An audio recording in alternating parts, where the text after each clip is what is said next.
Hey guys, welcome to the 50th episode of Through the Screen. I'm Charlotte. I'm Emily. I'm Erika. We would like to thank you all for coming on this journey with us, and we hope you've been enjoying our episodes so far, liking and commenting and sharing with your friends. If you missed any of them, head on over to our channel and watch, and if you're not already, please be sure to subscribe while you're there. This week we will be reflecting on our past 50 episodes, so we hope you'll follow us once again as we join together via Skype to bring you conversations through the screen.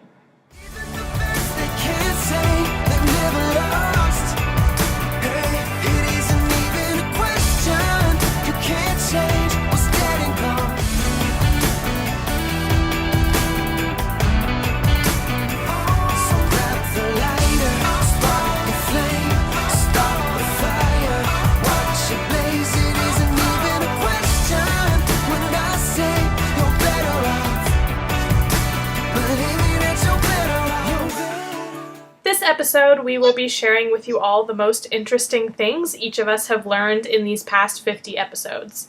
We will also be bringing you some heartbreaking updates from Taiji, sharing a heartwarming story about a cat that was born a little different but is loved unconditionally by his family, and finally discussing this week's episode and the first elimination of Dancing with the Stars Season 23. First up are Through the Screen reflections.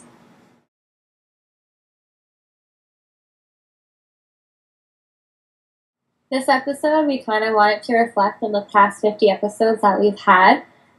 Basically, some of our favorite episodes, what we've learned, and maybe some things that we are looking forward to for the next 50 episodes. So what did you guys think of the last 50? And yeah.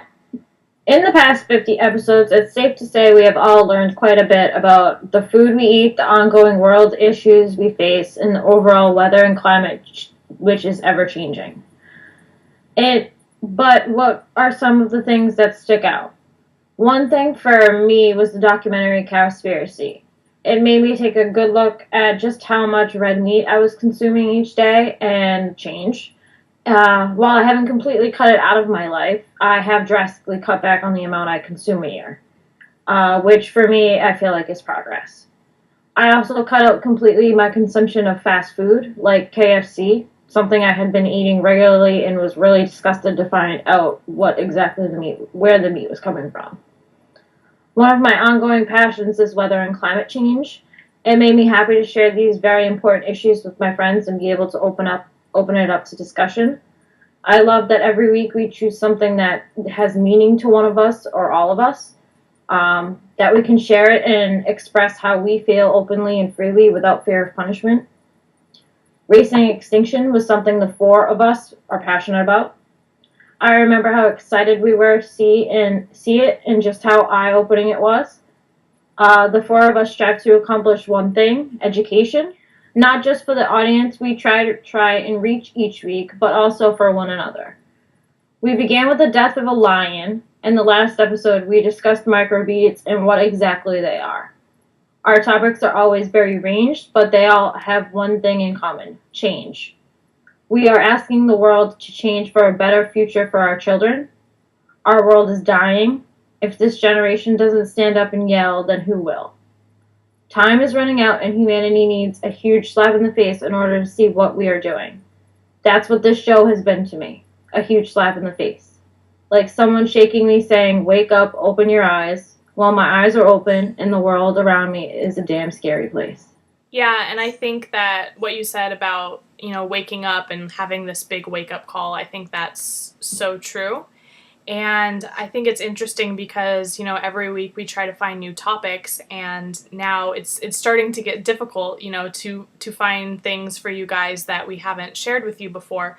But at the same time, there's always going to be something, which is kind of sad in a way. There's always going to be something to talk about or something to bring to you guys that needs to change in the world. And even update, something like exactly. An update, so. Yeah, there's continually seasons of Taiji in the Faroe Islands, and it's just really sad. And, I've also learned a lot through this web show. I mean, there was things that I knew before, but through certain topics, I've learned so much more. And I think one of the ones that really struck me was factory farming. And I know that was a difficult subject for all of us, and it wasn't really something that we wanted to talk about and didn't know if people would want to hear. But it was very important, and it definitely changed the way my eating habits and the way I would look at things. And, even the water part, being in California and being in a drought, knowing how much water is put into the factory farming industry, that was, a crazy statistic. And just all these topics that we've had about our oceans and, plastic, that was definitely an eye-opening topic. The Plastic Paradise, the documentary that we watched where we learned about the Great Pacific Garbage Patch, that was definitely crazy. And just everything about climate change. I'm currently in a global climate change class, so now I'm kind of starting to learn the science behind it, and really, the human factors and the science behind it, and that it's not just made up, that, there's actual proof of this. And it's really interesting to kind of tie into this web show. But, I'm definitely thankful to be a part of this, to help, as Charlotte said, help educate others as well as ourselves. And I just think it's a really special thing. So I'm happy that everyone has joined us this far, and hopefully you will continue to join us, because like I said, there will always be more topics to cover. So I actually started watching this web show basically to support the three of them, Emily, Charlotte, and Brittany, because I saw that they started it, and I just honestly, I wasn't exactly interested at first, but I just wanted to support them. And I ended up falling head over heels for what the show was all about. I found myself learning new things every week. And one of the episodes two of them, when Brittany was on, struck me. And I think it was one of the two episodes that actually really sparked something in me for the first time was conspiracy.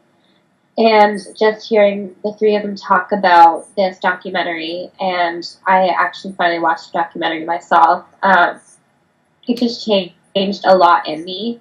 And I questioned whether I should turn vegetarian and try vegan, and the way I was just living. And obviously, I'm not perfect, but that episode to me, and it's something that I'm really still working towards for myself and to help the world. And then the other one was bullying, which was not exactly an environmental episode, but it was a social issue, which a lot of us have come in contact with, either people being bullied or that was something that had changed me.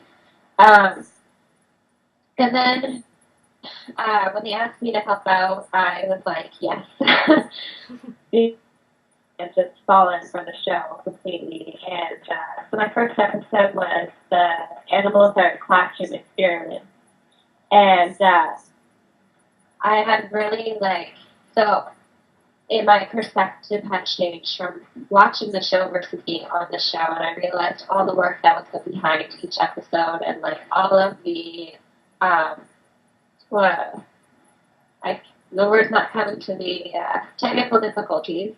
Some episodes take days, and I'm not even exaggerating, days, and we do it for you guys. And so that was my first episode, and they had written my stuff for me because it was short notice, and I was just reading it. I'm like, wow, we actually have an outline. It was just so there's so much work into this, and it's amazing. And my first episode where I took the lead was a seal hunt, and that was probably one of my favorites because I'm obviously Canadian, and it was just really awesome to actually talk about that.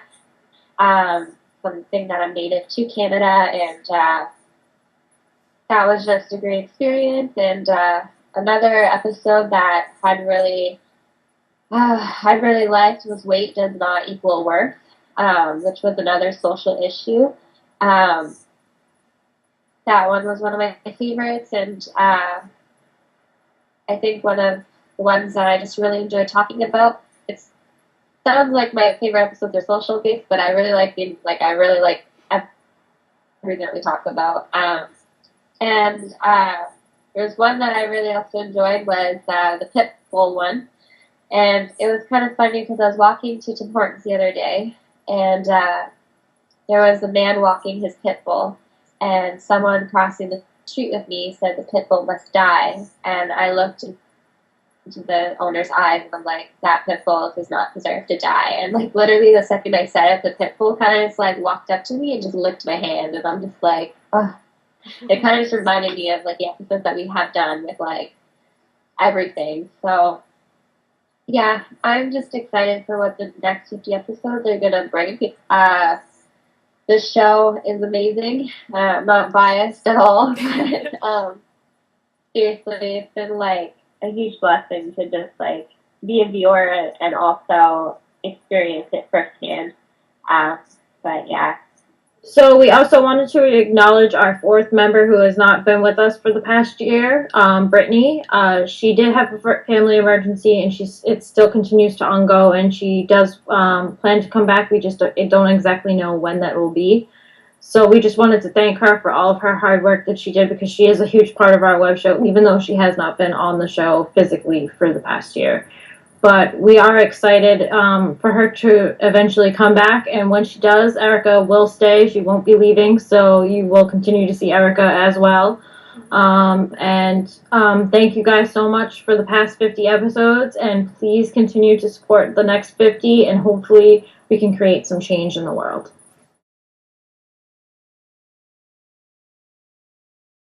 So, as you know, last week we brought you the news that on September 16th, Japan time, 2 species of dolphins were driven into the cove. About 80 to 100 bottlenose dolphins and about 18 to 20 pilot whales. Both pods were left in the cove with no food or shelter, and over the course of the next 3 days, horror ensued. Overall, 42 bottlenose were selected for captivity with no regards to their families or well-being. Tearing juveniles from mothers, and the remainder of the pod was set free. After waiting for 2 days, 1 pilot whale was selected for captivity while 2 juveniles were placed in slings and dumped back to sea. The remainder of the pod waited another terrified night before being brutally slaughtered the following day. A total of 16 pilot whales lost their lives. Fortunately, the next 3 days were Blue Cove days. However, on September 23rd, another pod of bottlenose was driven into the cove, where they were held overnight. We will, of course, continue to bring you updates next week, but as always, we encourage you to watch the live streams, which will be linked down below, and also share what's happening in Taiji with those you know and on social media.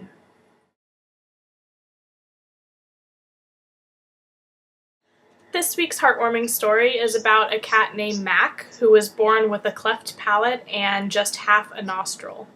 As you would expect, Mac has a lot of breathing problems because of this, and after surgeries didn't fix the issue, vets thought Mac wouldn't survive. When his family adopted Mac in February of this year, they were willing to do anything to help him. Mac uses a humidifier twice a day to help him breathe easier and has been on multiple medications his entire life.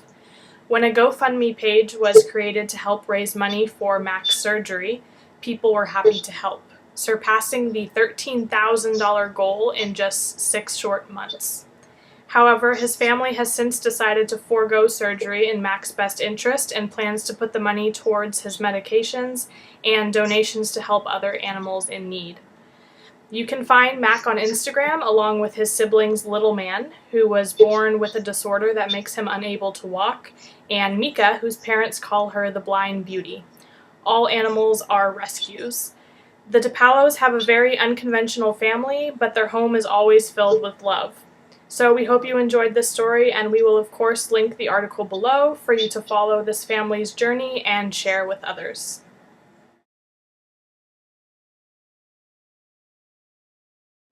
This week on Dancing with the Stars, we saw a lot of quick step dancing and tango. We saw a lot of dances that were really well done and some that, in my opinion, were a little bit questionable. And we got to see our first elimination. So what did you guys think of this week's episode of Dancing with the Stars? Well, for me, I'm not really that big of a fan of the quick step. It's a very specific type of dance, and it's a very fast-paced dance. So a lot of the music is fast-paced, and if you make like just the littlest, tiniest error, it can throw you off through the rest of the dance. And it was clear that some of the artists did do that this week. Um, but I did have favorites, and I was a little sad about a few. Like, I was so excited for Jenna's performance, especially being a One Tree Hill fan, because she danced to Gavin DeGraw's I Don't Want to Be, which is the theme song to One Tree Hill. And he was there. And he was there. And it was kind of like she was trying to take over that character that she portrayed in One Tree Hill, which I really, really liked. But the problem was she got injured. Yeah. So she couldn't do the dance to her full potential. So I was kind of let down by that because she was very stiff and you could see it and you could tell that she was in pain. Mm-hmm. And I was so like sad about that just because I was like really, really looking forward to that performance all week. I was so excited about it. I was also impressed with Ryan Lochte's performance, especially coming off of everything that happened to him last week. It was interesting to hear what his point of view was on everything and how he felt because he really had kept quiet all week. You didn't hear any of his opinion and how he felt about any of it. So I was interested in that. I'm kind of confused as to, because they were literally wearing like anti-Lochte shirts. I'm confused as to how they were even let in. That's what I said afterwards. I said, I don't really know if this was like it seems staged. Exactly. I think it was too a little bit to kind of amp ratings and get people talking about it, and that kind of made me mad too. But in the end, we don't really know, and it was apparent that it wasn't staged to his knowledge, right? Or Cheryl's. You know what I mean? Like, or basically anybody that was in the know, like on the stage at that time, like Carrie Ann and the judges and. Right.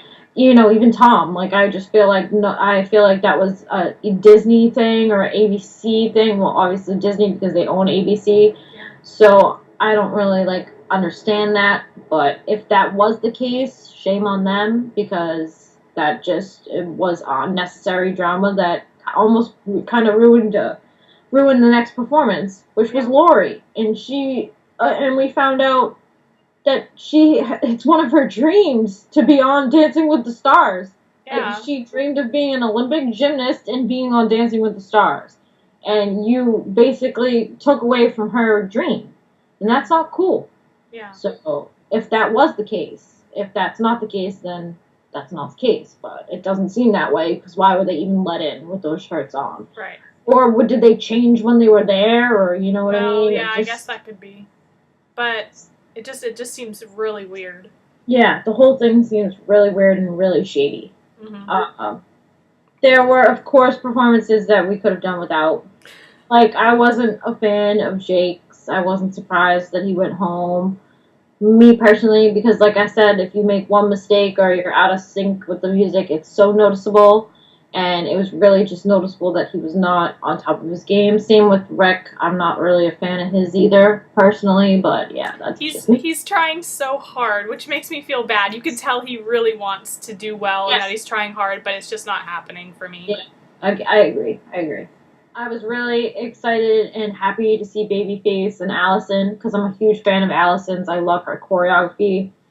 And I really think that they have some really great potential this season. Mm-hmm. I was impressed. I was too. I was really, really just like, wow, blown away. And of course, Lori and Val. I was really impressed by her dance, and she always, gives it her all. And it seems like she's going to go far in this competition. So I'm excited.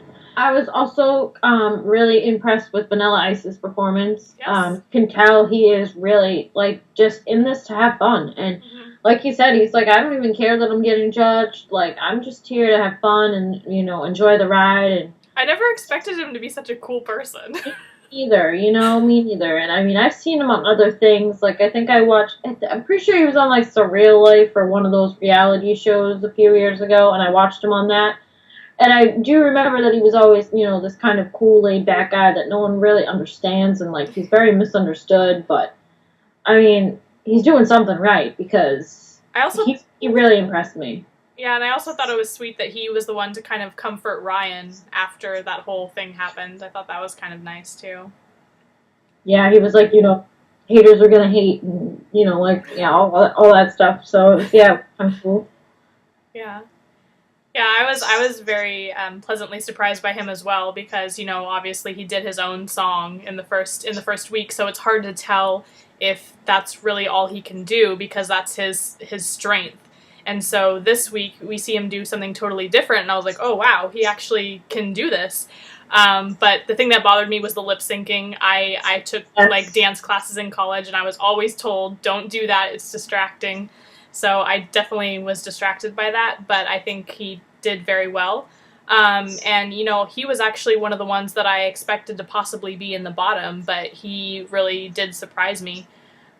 Speaking of the bottom, I was a little bit surprised about Jake, only because every time Jake was on stage, you would hear screaming all throughout the audience, so I thought he would get more votes, but again, you really could tell that he was off in the timing, so I'm not, like, really upset about it, but I was a little bit surprised that Rick wasn't in the bottom, but I personally thought it was going to be Amber, because I'm not a huge fan of her dancing, but, I mean, I'm not totally surprised overall.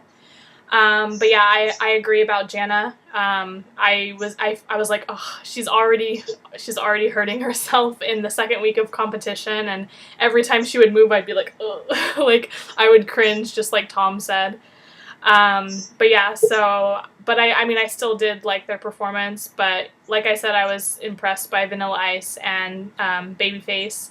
And I really liked Lori and Val, and also James and Sharna. I really like James. Yes, and I want. Really, oh my god. Yes. I thought like The Walking Dead, but wow, is that a really great performance? He's has so much potential. Like, yeah, he has good technique, and I used to watch The Walking Dead, so I was excited about that. But Walking Dead, but I loved that performance. I'm sorry, I hate The Walking Dead. But no, I think he has a lot of potential. And just one thing that I want to mention is that something that kind of bothers me about the show sometimes is that sometimes they try to do too much, like with Lori and Val. I feel like it took away from the dance that she was climbing over so many things, especially because she's so small. So she was climbing over things, and I think that kind of took away from it. And also with Ryan and Cheryl, I know there was like the curtain thing. Cheryl didn't quite get underneath it. So I feel like sometimes they do a little too much, and sometimes with Amber and Max, Amber tripped over like an awning or something like that that was in her way on the dance floor. So I mean, yeah, they just need to sometimes focus more on the dances. But overall, I think this was a really good week. So I personally think I'm not a fan of Quick Step because I didn't enjoy most of the dances, but I did enjoy a few. But I realized after watching about like 6 of them, I was like, okay, maybe it's just the dance technique that I don't necessarily like. Because last week I was amazed by a lot of the dances, and this week I was kind of let down. Not because the dances weren't good, but probably just the style wasn't exactly the style that I liked. I liked Lori and Val's. It wasn't my favorite, but I liked that they danced to DuckTales because that was. I know. I was like singing along with it. I was like, DuckTales.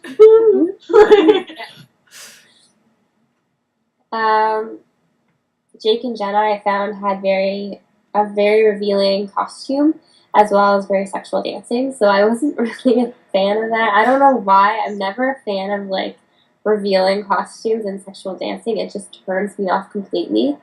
I don't know why. Some people find that very sexy and attractive, but I'm just like, no, what are you doing? Like, just stop. It's not, well, I mean, in dance, the costumes are more to accent the body. It's not, like, it's to show the body's form in the dance movements. But then, like, I agree, sometimes they're a little bit too much. Like, sometimes you're like, okay, that's a little much. But. And, like, I won't be able to hear Go Diego Go ever the same. Like, That was a weird song choice for that dance. Well, it's because of what made him famous. Well, yeah, but I mean the combination of the style and that song. For Jana and Gleb, I wasn't that impressed. I found that the song they were dancing to, the dancing was a little bit slow. or the song was slow and the dancing was fast paced, and I just felt like it didn't match up, and I just wasn't a fan of it. For James and Sharna, I found cool. I loved seeing the emotion in their dancing, but it wasn't my favorite. Amber and Mac reminded me a lot of the music video to Love the Way You Lie, with the fire in the background and the emotion between the two. I thought it was well done, but it also wasn't my favorite. Maureen and Arkham, I thought was plain creepy. The way they smiled and widened their eyes, I was not a fan at all. Rick and Emma, I liked their set, but didn't like their dance. Calvin and Lindsay reminded me way too much of High School Musical. Vanilla Ice and Whitney, I didn't like at all. Tara and Sasha, I liked the set and their idea a lot, but I didn't really enjoy the dance. Babyface and Allison, I liked their dance, but it wasn't my favorite. Marlo and Derek, I did not like at all. And Ryan and Cheryl, I really liked that one, and it was my absolute favorite. So, also, I really enjoyed Mary Lou and Derek's performance just because they danced to the song, the theme song to Taxi, which as a kid was a show I watched growing up. And that's where I actually, obviously, where all of us know Mary Lou from. But I was just very excited to see how they were going to do that and spin it, because that song is, like, very specific. And even Derek, during the package said he had trouble coming up with moves for it because it is such a specific type of song for their, and like Erika said, it didn't match the dance, which, again, I agree with. But I was excited to see that performance only because I was a fan of that show growing up. So as always, we encourage you to watch Dancing with the Stars with us and follow along, and leave your comments below. If you haven't watched any of the dances this week, they're on YouTube, and join us next week as we talk about week 3 of season 23. Yes. This week, for Song of the Week, I chose Katy Perry's Rise. Katy, born Catherine Elizabeth Hudson, is a 31-year-old pop star from Santa Barbara, California. Katy has seen plenty of struggle in her decade-long run on the Billboard charts. Rise is a story about showing someone that even when you are down and people count you out, in the end, they will watch you rise back up. To never give up on yourself. It's been on repeat for about a week now for me. So for me personally, it's kind of like an anthem. What did you guys think? I first heard this song on the radio, and I found it very catchy. I really liked the song. It was my first time watching the video today, and I found the video to be a little bit dramatic. It was just a little bit intense, but that's just my opinion. But I love the song, and I love the message, and it's definitely like something I will continue listening to, and I encourage you to do the same. So I had heard of the song for a really long time. People were really talking about Katy's new song, but I didn't actually listen to it until Charlotte mentioned it for our Song of the Week. And it's not, I have to say, it's not my favorite Katy Perry song. I think it's a little bit intense, but I love the bridge especially, and I love the message of the song.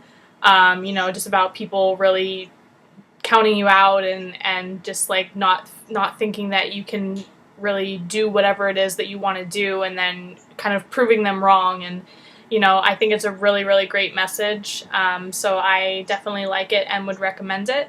And I also like that they used it for an official video for the Olympics this year as well. So that was also pretty cool. As always, we recommend that you download or stream our Song of the Week, which this week is Rise by Katy Perry. And I also want to recommend checking out the track Forever Country, which is by almost every popular artist in country music right now, both past and present. And it premiered during this week's Dancing with the Stars. With 3 classic country songs blended together, it's a must-listen, and it's a great way to celebrate 50 years of country music. Both tracks will be linked down below, and I highly encourage everybody to give them a listen. Okay, guys, that's our show. We hope you enjoyed this installment of Through the Screen. If you did, be sure to like down below and also subscribe to our channel. We also appreciate any feedback you may have. We post new videos every week, and we'd love for you to all join us and tell your friends. And we hope you'll join us again for another 50 episodes. Next week, we will be discussing a brand new topic, so you won't want to miss it. Until then, thanks for watching, stay informed, and we'll see you next time.